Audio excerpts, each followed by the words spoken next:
maraming gulay ang gulagay ko. Bihon guys na walang karni, gulay lang.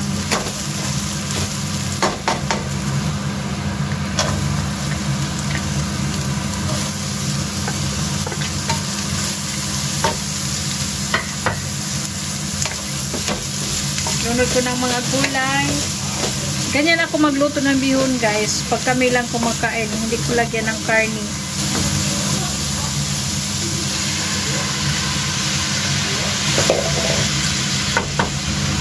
Tapos lagyan ko ng patis guys. Tapos lagyan ko ng pepper. Tapos mamaya ko na tikman ang lasa kung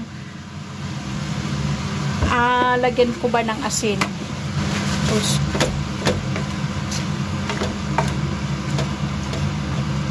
siya ng kunting tubig.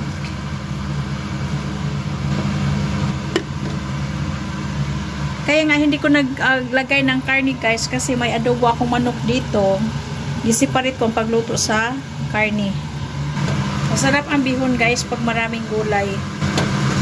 Ito din ang rason bakit hindi ko lagyan ng karni kasi gusto kong maraming gulay ang gulagay ko. So ito na guys, timplahan natin kung tapos lagyan ng kaunting asin. Maraming bihon ang linuto ko kasi pwede pa naman kainin bukas.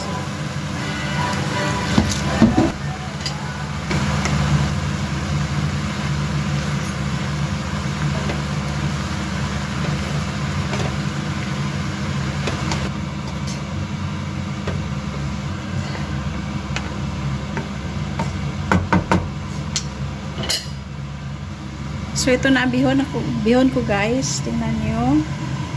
Daming gulay, walang karni.